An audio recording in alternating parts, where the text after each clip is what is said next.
President Trump landed in the UK about 4 o'clock this morning, kicking off a 3-day state visit, then off to France to commemorate the 75th anniversary of D-Day on Thursday. Any moment now, President Trump is set to receive a ceremonial welcome at Buckingham Palace, which will include a greeting from Queen Elizabeth and other members of the royal family. Tonight, the president will take part in the first state banquet hosted for an American president at Buckingham Palace since 2011. Just before leaving for the UK, President Trump weighed in on Brexit. In an interview with the British Sunday Times and The Sun, Trump said British Prime Minister Theresa May, with whom he's meeting tomorrow ahead of her resignation on Friday, botched the Brexit talks with the EU, saying she left them, quote, all the cards. What do you think went wrong for her? I think that the UK allowed the European Union to have all the cards. I had mentioned to Theresa that you got to build up your ammunition. They didn't give the European Union anything to lose. I'm sure that you could have built up a big advantage for your side and negotiated from strength.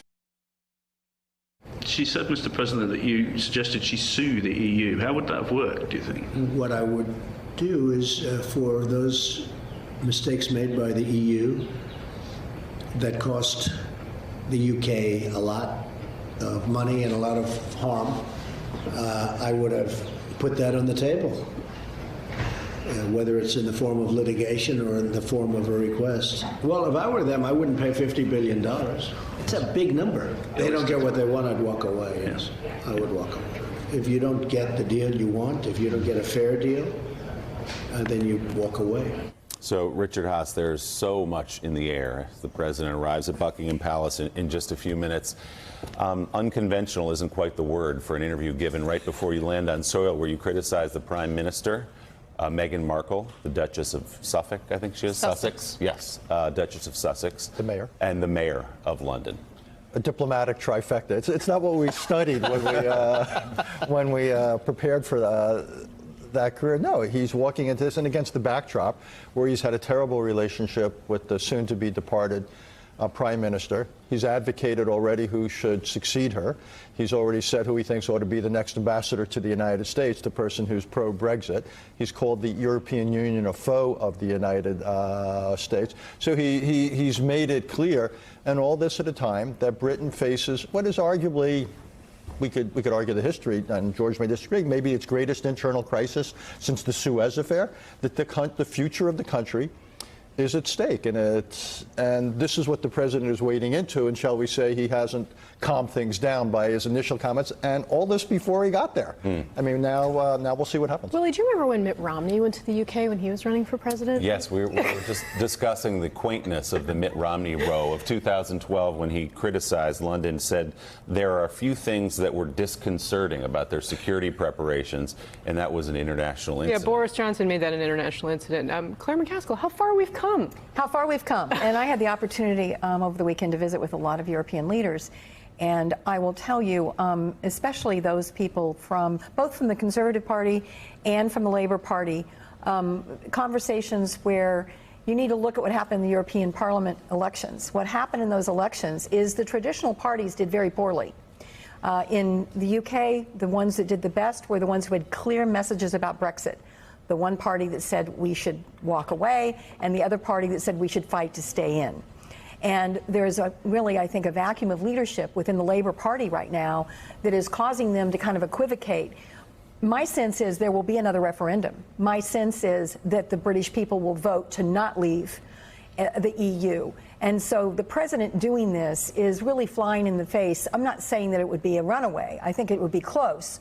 But to think that there isn't huge political forces behind the notion of staying within the EU is ignoring the reality on the ground that was reflected in just the elections that occurred a few weeks ago. George, President Trump often is graded on a curve. We talk about the things he does and says relative to other things he's said and done.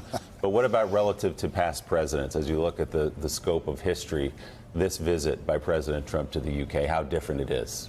Well, first of all, there's no business that he has with the UK at this point that I can understand. I think he went there to get the state dinner. He wants the falder off. Yeah, exactly. Yeah, the romantic side of government, not the efficiency side of government, of course. He has, of course, no principled objection to Nation A intervening in Nation B's public life. We've seen that already.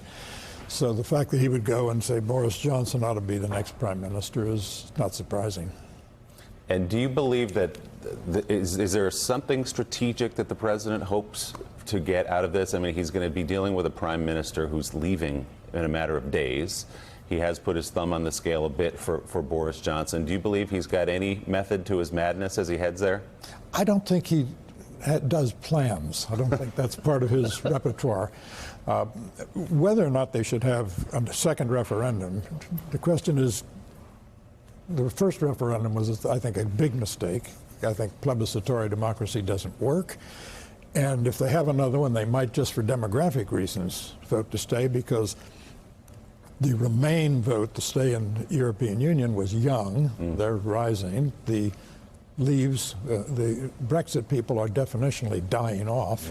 So 2 million people have changed since June 1963, or 2063. Mr. Will, is there a conservative movement? Where is the conservative movement? Does the conservative movement have a future? And if it does, where does its party reside? It doesn't have a party right now. It's an orphan in a cold world. But you don't need a party in order to thrive. You need the right ideas. Margaret Thatcher rightly said, European nations were made by history, the United States was made by philosophy. And my argument is that the philosophy is still valid, that the American people are understandably and rightly unhappy about the direction the government has taken for the last 50 years, during which the prestige of government has plummeted as the pretensions of government have risen. And I think they will be receptive to an argument that the progressive overthrow of the founders' vision, which was remarkably forthright and amazingly successful since Woodrow Wilson became the first American president to criticize the American founding, that we've made a wrong turn, and this is a way of going back to look at it. Do we want to perhaps retrace our steps? The state of conservatism, George, in the Trump years, this is something that Joe says all the time. I know he'd say it if he were here, but it was, I thought, captured in a town hall last week with Congressman Justin Amash of Michigan, where he stood with a microphone. Of course, he's called for an impeachment inquiry into the president, a lone Republican in that. And he was asked by a Trump supporter, how can you not be with us? You're not you used to be a conservative, you used to be one of us, to which he said, I haven't changed. Yeah. You have changed. That was always Ronald Reagan's position. He said, I didn't leave the Democratic Party left me. You may notice that in my book, the name Donald Trump doesn't appear. Right. People say, why is that? And I say, well, neither does the name of Charlemagne or Doris Day or Humphrey Bogart. None of them have anything to do with conservatism. I looked in the index for Doris Day. She's nowhere. Exactly. Yeah. But she has as much to do with conservatism as the 45th president. But what has he done to it, though? People who are conservatives, who've latched on to Donald Trump. What does that say about conservatism? It says that they have adopted the fundamental conservative premise, or progressive premise, which is that all power should be in the executive. The executive should be untrammeled and unleashed and unfettered and rampant. The best example I can give is protectionism, which is the obverse of everything conservatives stand for. It's the bossiest possible government, telling the American people what they can buy in what quantities and at what prices. If that doesn't offend people, it's not that protectionism gives rise to crony capitalism. It is from the outset inherently crony capitalism.